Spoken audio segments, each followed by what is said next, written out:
Hi guys, so today I'm bringing you the news that Zabit Magomedsharipov has officially retired.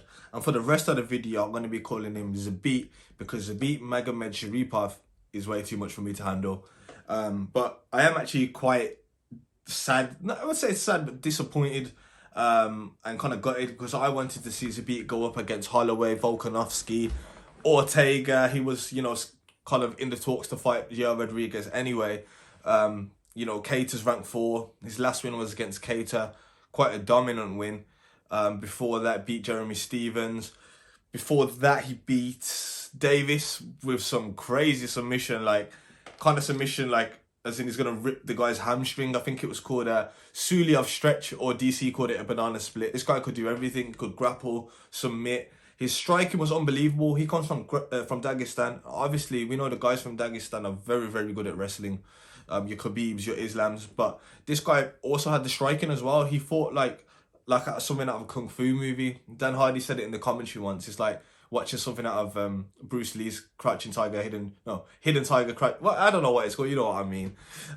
But yeah, so he had it all, and I would have loved to see him fight against. I think a fight against Holloway would have been amazing. Both strikers. Zabit 6'2" in that featherweight division.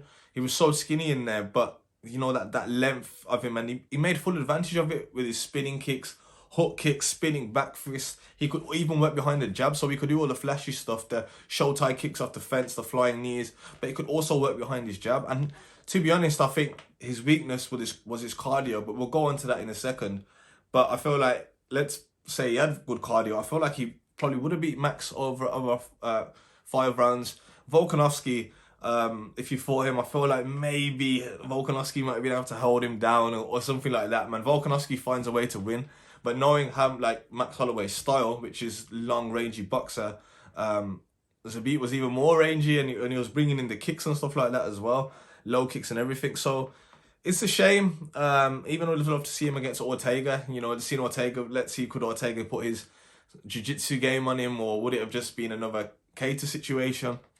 Now, he's retired to pursue a career in medicine. He's actually retired, coming out to say he's retired because of fight disruptions and health issues. He said he's recovered now, but he just doesn't feel the same. His coach has said, he's burnt out, and he's just lost his passion for fighting. And, he's been doing this since he was at boarding school in Dagestan. He was he was at a school where they practice martial arts twice a day, and some of the techniques that they show in this school in Dagestan, you can see them when he fights: the spinning back fist, the spinning kicks. I think they were focused a lot on that kind of kung fu sort of style.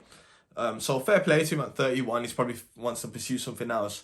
And I just want to touch on the cardio. And Kyle Bosniak, he dominated him, and in the last sort of round, towards the end of the last round, Kyle sort of came back with shots, and that was a sign that Zabit was slowing down, and he's also slowed down in other fights as well. Where at the end, the other fighter who's been dominating, sort of getting himself back into the fight.